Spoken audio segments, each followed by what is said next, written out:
and welcome everybody. This is your host, Kim D. Foster, to the Healit show today. You know, there's a lot of turmoil going on in the world today. There's people that are really sad. They've gone through challenges in their own lives, or politically, or in the environment, or maybe with their children or their family. There's just a lot going on. And this show is for you. This show is a show to be able to heal some of those challenges that you might have in your life, to be able to see different points of view that resonate with you, to be able to upshift your thinking, upshift your life, and be able to take it to a place where you're actually feeling happiness, you're feeling joy, you're feeling a connection of oneness with God, with your fellow beings on this planet, and you're in a place where there's joy, right? So that's what we're going to be talking about today. Today's the day we're going to be talking about spiritual healing. We're going to talk about some of the principles to bring in the light into your auric field, into your body, into your mental, emotional, physical fields, that you start to feel better. You start to have more energy, more power, more passion in your life, you know? It's like some people are walking around out there, and it's like the light is turned off, right? But turning the light back on is not hard. It's I'll just use a metaphor. You walk into your office and you click the light switch, and boom, the light's back on. How did you do that? Well, it took willpower, right? It took intention. It took you to take some action, and that's really what we're going to be talking about today. Right? But we're going to give you some techniques that hopefully will shift you in ways that you think that might really help you to tune into that light in a greater way. All right. Listen, I've got a very special guest. He's a friend of mine. We've known each other for decades. He's on the show today, and I think you'll be amazed at who it is. So stay tuned. I'm going to take a quick break, and then when I come back, we will have my guest.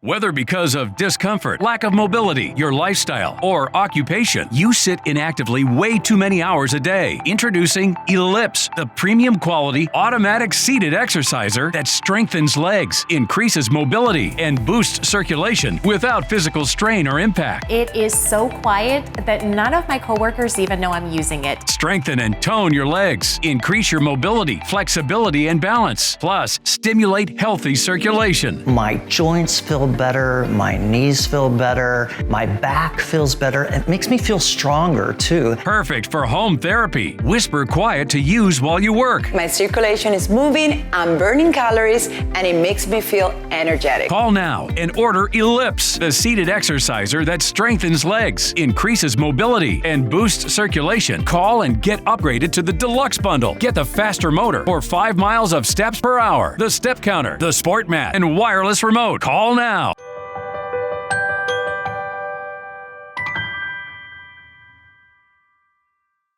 Back, everybody. This is your host, Ken D. Foster, and as I promised, I have a very special person on my show today. His name is Neil Mintz.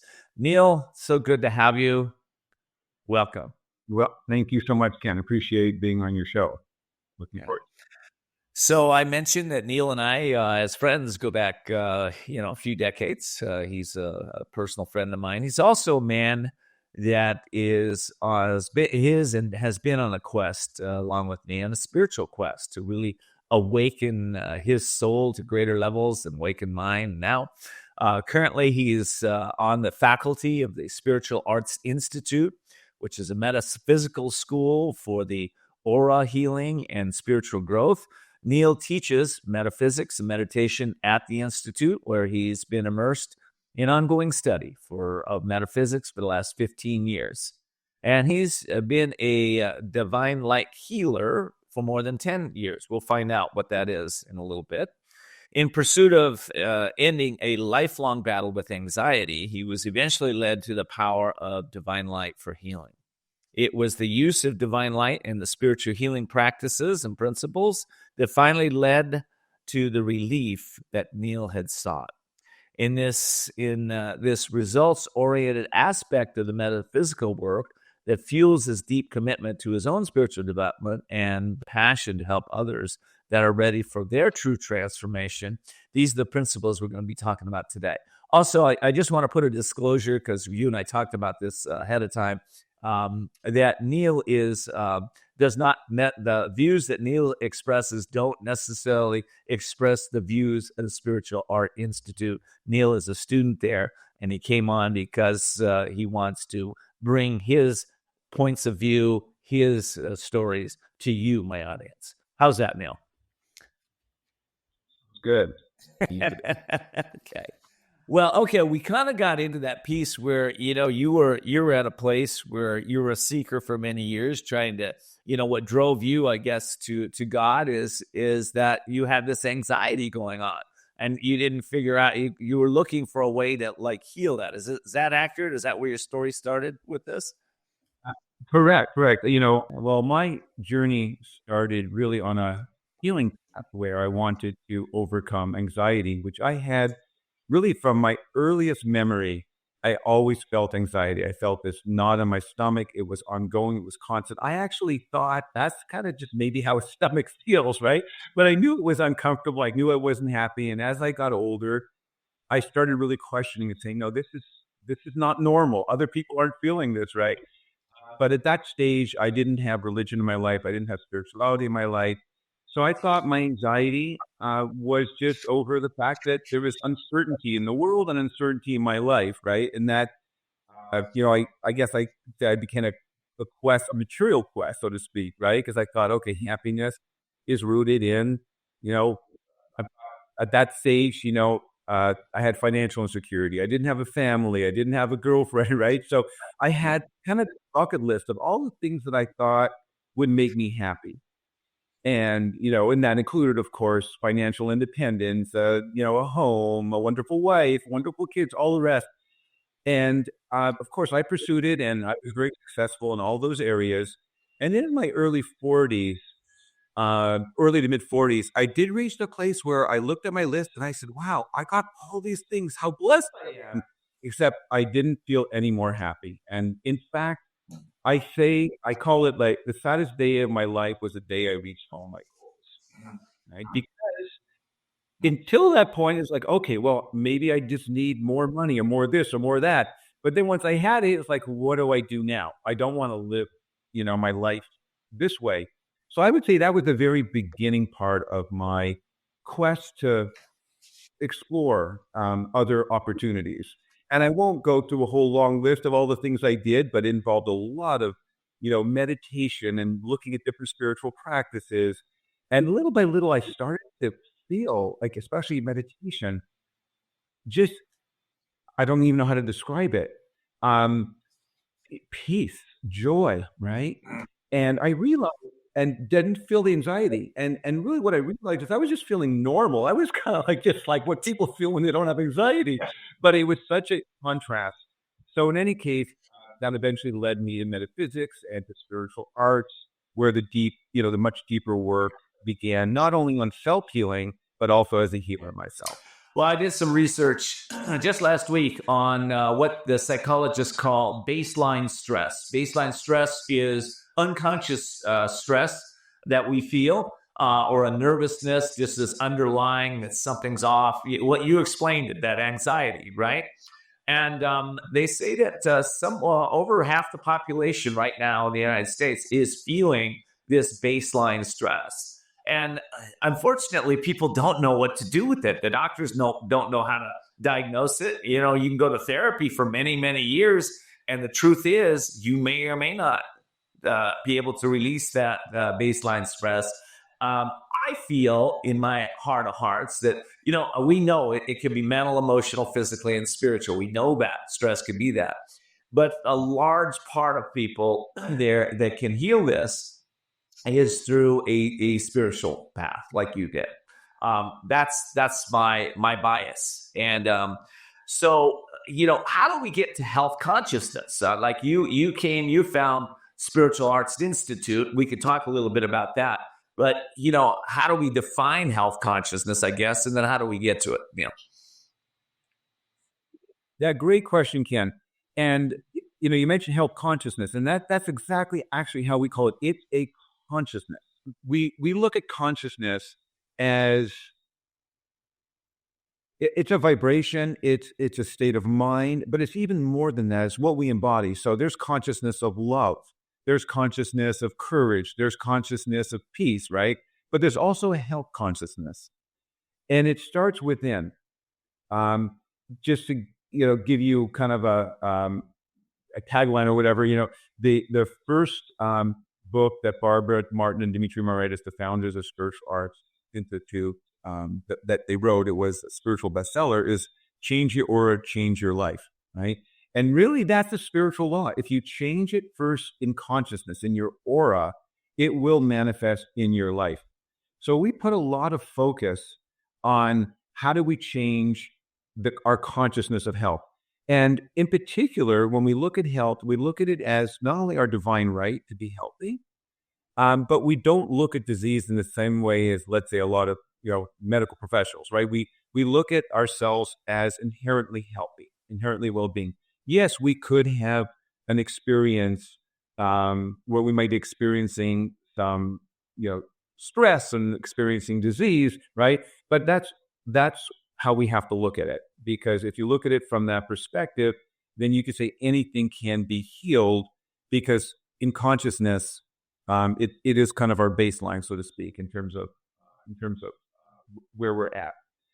I like that, and let's define something too. Let's define, because we're talking about being able to, heal some of these underlying stressors, and it's healed through what we would call, spiritual energy or prana or life force energy, or there's many different words for this, or the light, is that what we're talking about here when we're talking where your path is? Right. So when we define light, right, or divine, we can say, energy, spiritual energy, it's called by many names, spiritual energy, divine light. We call that a conduit of consciousness. It brings in the consciousness that we're looking for. So as I said before, if we're looking for love, if that's what, let's say we're not feeling loving, or we're feeling judging, or we're feeling we have to have some forgiveness, right? Then we'll bring in the consciousness of love, and we do that through the divine light. So in our work, divine love, right, is brought in through the deep rose pink ray. So we will bring that in meditation. That's actually what we are channeling when we are doing a healing. If we're giving a healing to somebody, but we're using the deep rose pink ray to bring in the consciousness of love. Similarly, if we're looking for peace, it's purple. If we're looking for balance, it's emerald green. There's these different rays. So we call that spiritual energy. Yeah, yes, of course, in other traditions, prana has a kind of a different meaning. You do bring in light with the prana. That's kind of, I get a little bit on the side, but it's divine light that brings into consciousness, including the consciousness of health, right? The sapphire is the most powerful healing ray. So we as students or as healers, right, that's a major ray we're going to bring in. But I also want to point out another one that's probably the most critical, and you kind of brought it up, Ken, when you're talking about how half the world, feels stress. A lot of time, it's just letting go, releasing some of that stuff out of our aura, out of our, and the aura really is the energetic blueprint of who we are, right? So it's around us, it's within us. So we use a very purifying ray called the orange-red flame of purification. And it releases, it lets go, because we're not supposed to feel stress. That's not a normal state of being, right? Even though, just as I was explaining about my anxiety, I would actually affirm I'm a worrier. I would just tell people I'm a worrier as if that's who I am, right? Now, clearly, if I'm not anymore, it never was who I was. So that's the other thing about holding the consciousness, not identifying with that illness, and using the divine light to release blocks and then bring in, what we're looking for. Well, and I think you're making a good point here too. It's let me just phrase it in another way. So like worrying, for instance, worrying is not a natural state. Although some people think that that is natural to them, and they start to identify themselves as a worrier, like you did, right? But what we're looking for, and when you let that go, is there was a coherence with source. In other words, there was a place where you reconnected with the soul. I'll use that word, with the soul that's pure. That's in harmony with God, with the universe. So there's a coherence, and when that aligns, what I'm hearing you say is when you are back in and using these rays to align oneself back to their natural state of being, that's when the healing starts to take place. Is that accurate, or how would you say that? Yeah. No. Yeah. Yeah. Yeah. Correct. And essentially, we recognize, and you said it in different words. It's all the same. It's always accurate. But we recognize that the source of health, the source of love, the source of peace is God. Call it what you want to call it. We call it God, right? That's where it all comes from. So yes, absolutely, that connection with that, and often, it's somewhat broken, right? But the stronger we connect with that in meditation, in our daily life, in applying, the principles, in receiving healing, we have a stronger connection with the source of health and source of well-being. And yes, to the point that you made, it can restore us back to our natural state, which is pure health, right? Now, even though we might be, again, experiencing a malady, something in our physical body, well, we can acknowledge it, right? But we don't want to identify with it, because when we identify with it, we take that on. It's kind of the opposite of a health consciousness, right? It's really a lack. Well, it's interesting, and I gotta have to take a break here, but what I find is interesting is some of these, like the worry habit. I call it a habit, because once you're in it, you've built a whole world around, this is who I am, this is what I've done, this is how it is. There's a lot of a mindset around this habit that is formed, and habits are difficult to break sometimes. They just are. And I like what you were saying, and we'll talk about more about this in the break. But so to make that shift back into the natural state, into the state of your divine birthright, which is health, right? To make that shift, it takes some work. And I want to talk a little bit about that work when we get back. All right, so we're going to take a quick break, and we'll be right back with Neil Mintz.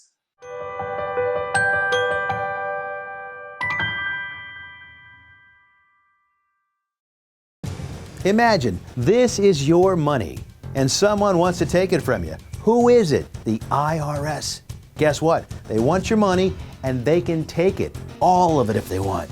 Remember, they sent you that letter right over here that said, hey, you owe us a bunch of cash and we're going to take it from you right now. So what do? You fight back by letting our team of experts work it out with the IRS so you can keep your money. And hey, we're good at what we do. When you hire us, you get a team of guys on your side that know the IRS laws, and we'll fight really hard to save your money.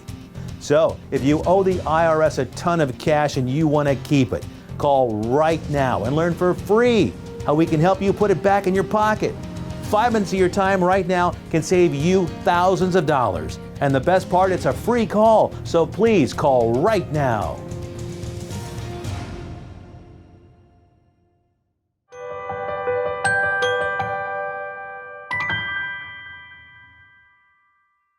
Hi, this is your host, kendfoster. Before I get back to my very special guest, Neil Mintz, I want to mention this to you. This show grows because you pass it on, our audience passes it on to their family, their friends, and people that they love, so that we can bring truth, courage, and wisdom into the healing, mentally, emotionally, physically, and spiritually. So it's up to you. I hope today's the day that you say, you know what, I'm gonna subscribe on YouTube to this wonderful show, and I'm also going to pass it on to one person. I appreciate it if you do that. Thank you so much. All right, so for those of you that just joined us, Neil Mintz is on the faculty of Spiritual Arts Institute, which is the metaphysical school for aura healing and spiritual growth. Neil, all right, some of the work we have to do, like I was saying about habits. Habits are difficult to break sometimes, right? Especially if we, I want to say this before we get into your work. If you have symptoms of anxiety, you have something that's not working in your life, you have something that feels off in your life, those are just symptoms of something that's underlying whatever that is. And the work we're talking about here that Neil does, and I want you to, know the reason I brought him on is for my audience to know about Spiritual Arts Institute and where they can go to find some of the teachings that Neil is talking about today, so that you can also, whatever is bothering you, whatever it is, there is a solution. There's cause and effect. So most of the time, the effects are the symptoms, right? And, what we want to do is get to the cause. That's the whole purpose of this. Neil, getting to that cause and living a healthier, more balanced life, more in harmony, more in coherence. What's the first steps here? Well, the one thing we honor is that everybody's got their own unique path that that need to follow, that they're kind of driven to follow, right? So there's many paths for healing, but in particular, when we talk about spiritual healing, and it kind of segues from the last question and discussion, is recognizing again the source of health and well-being, which is God. It comes from from above. And, humans do channel that energy through healing and so forth. But essentially, we all have the ability, and we do it every day, it's to bring in that consciousness of well-being and health, or whatever area that we want to heal in. So, you don't need to have, religious belief or even spiritual belief to do that. You could just change your frame of mind in terms of accepting that, just as you said, Ken, right? These are symptoms. These are just temporary situations, and not acknowledging it. But again, recognizing that we can tap into that source of health and well-being. In particular, we are big proponents of meditation. Of course, there's all different forms of meditation, and all of them are honored. Any true tradition has that at the foundation. And in fact, at Spiritual Arts, it's a prerequisite to go on to any of our programs, is to start a meditation program. We have a course that does that, and in particular, what that course does is it teaches us how to bring in divine light, so that we can shift those aspects of our consciousness. If we are, and I'll just use myself as an example, right? When I met Barbara Martin, who just passed earlier this year at the age of 95, she was a born clairvoyant. So she can see the aura, she can see the energy, right? And when I first met her, and this was a consultation, I wasn't yet a student, she saw the energy of worry and fear and anxiety in my aura, right? And it wasn't long after that I became a student, and she kept saying, Neil, work with the gold ray, right? So the gold ray is the ray of courage and confidence and self-esteem. And essentially that overcomes fear, right? So I just kept working with it, and it took, I'll just mention this as well. I had a deep determination, because I suffered so long with anxiety. I was like, I'm going to do whatever it takes. And it does take work. And that's kind of what you brought up earlier, Ken. A lot of people are looking for a magic pill, and in fact, not just a magic pill, but prescription drugs, right? We have anxiety, we go to the doctor, and we take Prozac or whatever it is. And look, I'm not putting down medication. There's medication that's life-saving. And if it temporarily is able to uplift you and get you out of a hole, I mean, that we honor all of that, right? And some people actually have conditions physiological that they need it. But I will say this, Neil, the magic word was temporarily, right? So if you've been on these medications for years and years, so you got something chronic going on, what we want to do is find the root causes of that illness. And that's where we need to go with that. Exactly. I don't know if you're just masking it. You're just masking it. So let's talk, Neil. What are some of the root causes of illness? I think this is an important piece from your point of view. Yeah, thank you. Well, I would say the root cause is our thinking, how we think, right? So when we're experiencing emotional distress, right, whether it's anxiety or worry or angers or guilt or shame, any negative emotion, right? of course we feel it in our body. So it's very visceral and we say, okay, I got to shift that emotion. But we recognize that emotions start first from our thoughts, our thinking, right? Now, as you said, Ken, a lot of it are habits, right? So a lot of things are in our subconscious mind. They can be our conscious mind or subconscious mind. But the wounds that we carry, regardless of where we got them from, it's in our mind. If we can change our thinking, we can basically, it would definitely directly affect, our feeling nature, our emotions, and so forth. So we do a lot of work in redirecting our thoughts. So right, there's a lot of tools, right? But one we probably often heard of is affirmations, right? Which redirect, if we say something like, I am sick, right? We're just affirming it, right? Well, find an affirmation that's, no, I am perfect health. I am perfect well-being. So I would say it starts in our mind. And if we can shift how we think about health, how we think about well-being, how we think about ourselves, it will eventually manifest in our life.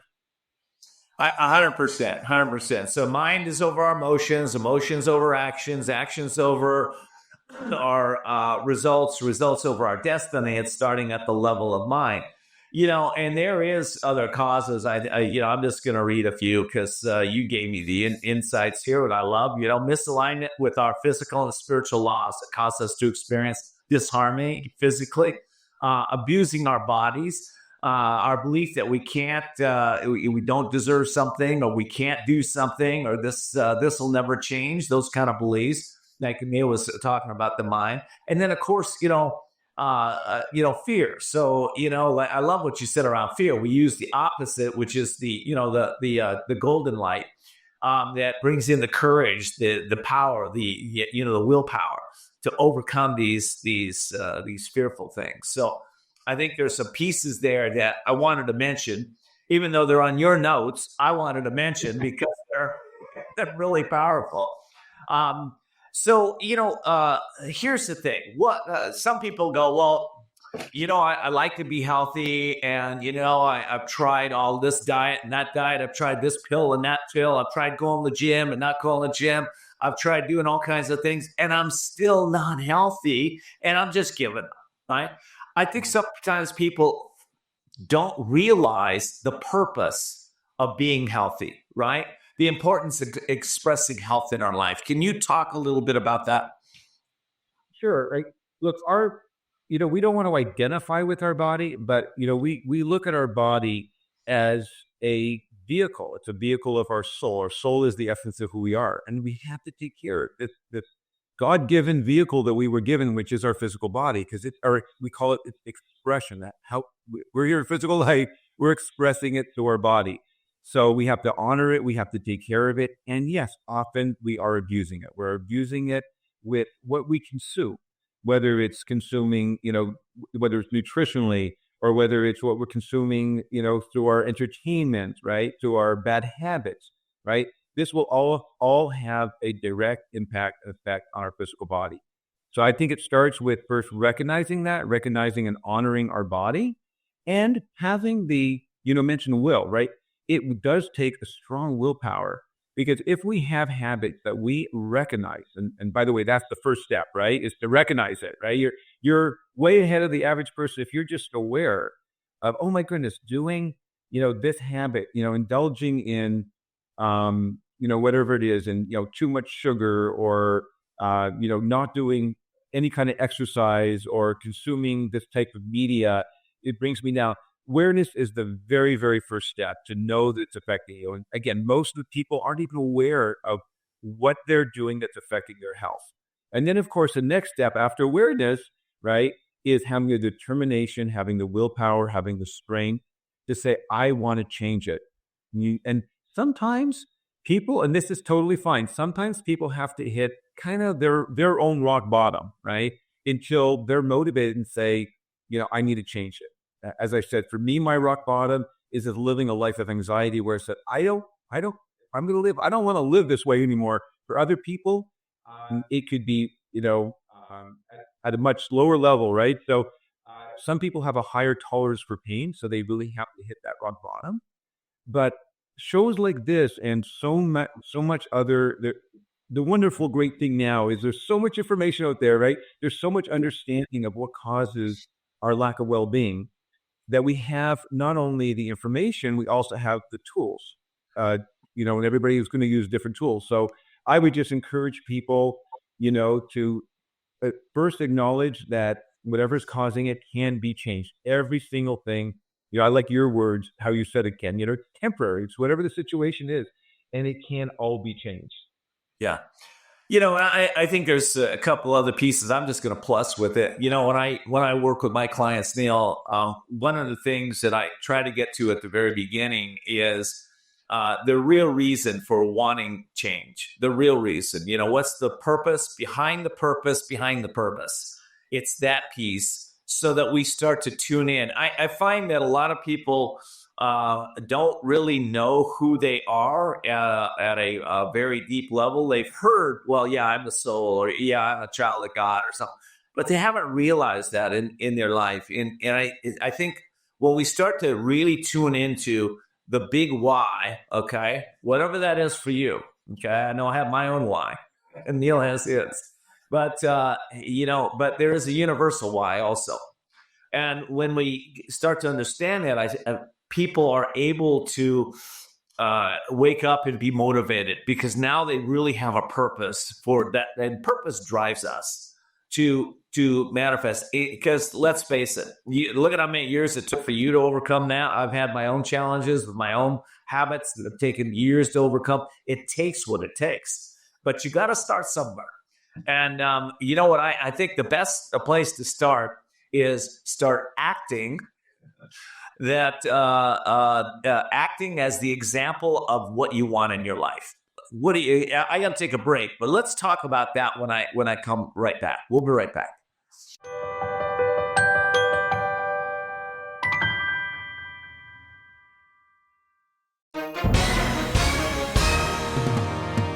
Hi, everyone watching at home.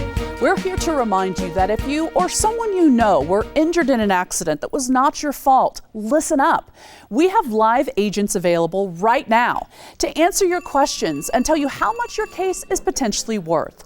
Hi, I'm Gina Bellich, here with spokesman and TV personality Tom Mustin with us in the Help Center. So Tom, phones are really busy over there. Tell us what kind of calls you're seeing. Well, Gina, first off, thank you for having me here in the call center with you. We always enjoy talking to the viewers and getting folks the compensation that they deserve. We're seeing calls about all kinds of accidents, but the most common by far has been car accidents. So if you or someone you know were injured in an accident that was not your fault, give us a call right now. You'll speak with a live person. They'll answer any questions you have and tell you if you have a case and how much your case is potentially worth. Thanks, Tom. All right, folks at home, you heard it. Take advantage of this opportunity and call now. Hi, folks. Joe Namath here. Did you know that I wear hearing aids? I love my hearing aids, and I am here to help you get a deal on the same brand I wear. Don't waste thousands on expensive hearing aids when you can get MD Hearing's revolutionary Neo hearing aids for just $297 a pair. The Neo is a true hearing aid, not an amplifier. With rechargeable technology many customers say is superior to more expensive models. And you can get 2 Neo hearing aids with a 45-day risk-free trial, free shipping, and free lifetime US-based support for only $297. The Neo is nearly invisible with its tiny in-the-ear canal design. Call my friends at MD Hearing and get the over-the-counter hearing aids that I use for you. Call now and get not 1 but 2 Neo hearing aids for just $297. 800-789-7885. Again, that's 800-789-7885.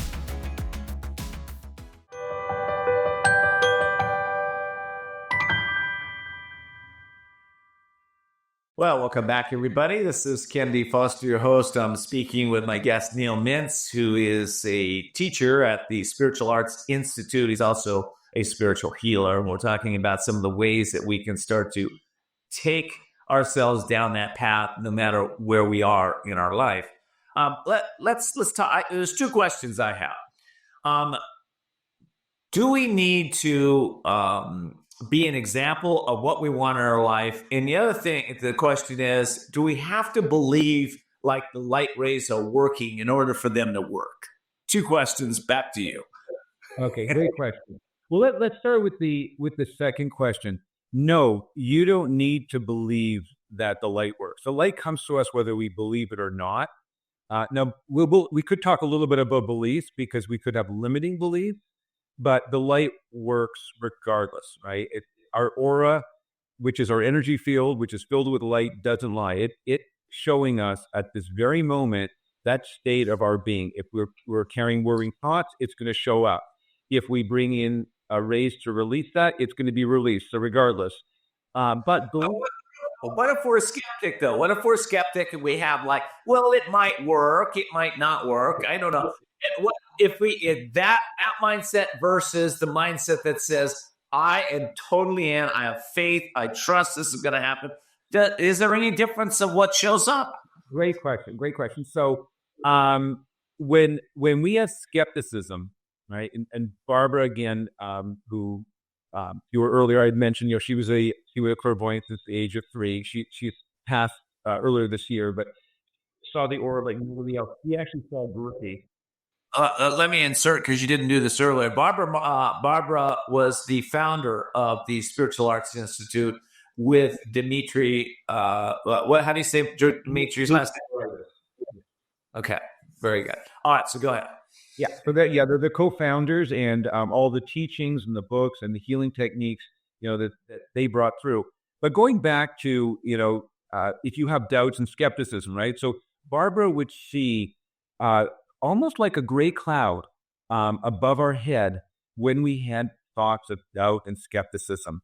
Now, we recognize that when we're bringing in the light, we're bringing it in from our higher self, what we call our higher self point, which is above us. It's outside of our aura. It's in that place where it's not corrupted by what we call our mixed aura. We've got, enlightened energy and less enlightened energy. But essentially what it does is it blocks the flow of light. Now, we would not be alive if we weren't still receiving light, but definitely doubt, kind of blocks it. Even faith. In fact, that was one of the classes I was supporting in this we do these quarterly classes, and one of the topics was on faith, and we distinguish the difference between blind faith and what we call true faith, right? So blind faith is just believing it because somebody told you that, right? Where true faith is coming from, you mentioned motivation. There's a part of you that really believes it. Now, sometimes you got to try it. Like one of the things I really honor about this work, and Dimitri, who's now my living teacher, right, always says to the students, especially beginner students, says, look, don't believe me because I'm saying it. Believe me enough that you try it, right? And essentially apply these principles, apply the light in meditation and in your life, and you will see the changes for yourself.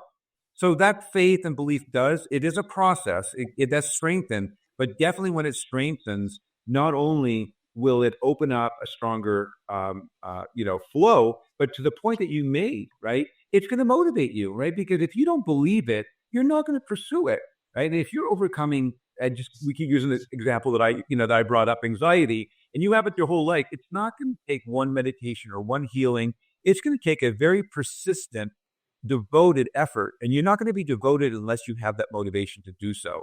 And definitely those doubts and skepticisms are going to impact it, because why would I want to put in all that work and energy if I don't believe it's gonna, help and improve things in one's life?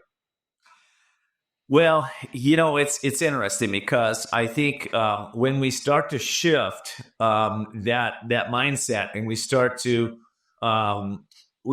become a skeptic of our skepticism. Well, we start to say, well, what if this would actually work? What if I could really align with health and not illness? What if I could really start speaking consistently, affirmations or words of truth or courage or wisdom about how I'm aligned with health? That health loves me and I love health, and words of that just start to resonate with our own soul, and then be able to start to act in those ways. And that's what Neil's talking about. My wife just sent me a little text. I'll just read it to you, and Neil, that just came in. It said, Live with enthusiasm. Let your eyes sparkle with joy so that those who come near you feel your magnetic personality. Now, that came in from one of my teachers, my guru, Paramahansa Yogananda. But this is what we're talking about when Neil is bringing into this light back into the soul. The soul is filled with joy. The soul is filled with love, with health, with vitality, with understanding, with wisdom, with power. The soul it's right there. But we cover that up with all this, like you said, Neil, that the kind of the rust of these beliefs that seem to tone us down, make us so we're not the light anymore. Now we're just kind of walking automations filled with facts, but not necessarily wisdom. That's been my experience. All right. So somebody is, I think we talked about watching your thoughts. Let's talk about the words we speak too, because that's an important piece for people. Very powerful. Very powerful. So what we say is there's two ways we speak. We either speak with, these are the metaphysical words we have. It's either spiritual tone that's coming out in, again, in a high, it's a high, let's just call it a vibration, right? Or there's what we call harsh sounds, right? It has a lower vibration. So there's two things we need to look at when we use our words. One is the vibration of what we say, right? So we can say something that actually sounds very loving, but it's not really a intent behind the words. So we have to really have that loving compassion and harmony and speak through that vibration. It's a vibration, but also the actual words we speak have a lot of power. And that's why we were saying earlier, with affirmations, right? If we affirm, again, I just use the example, I'm a worrier, I can't afford that, I can't do this. We're essentially putting out into the vibrated ethers, right? That energy, those words matter, right? They reflect in the ethers and they come back to us. So it's very important. Our thoughts, our words, our actions, all of that will have an impact and effect and eventually manifest. So we have to be very careful. They're not just these inert things that we can just say. That takes a lot of practice, right? Because if and again, I'm just using myself as an example, right? With that anxiety, I had a lot of self-doubts. I had a lot of even self-deprecating humor, right? Where I would even my friends would notice it. I put myself down, right? And again, I'm saying it, quote, jokingly, right? But I'm telling myself that, right? It's going into my subconscious mind and it's also going out into the ethers, right? So I'm very careful now where I watch what I say. I want to speak words of empowerment. I want to speak words of compassion. I want to speak words of all these different, again, higher vibrational, higher consciousness.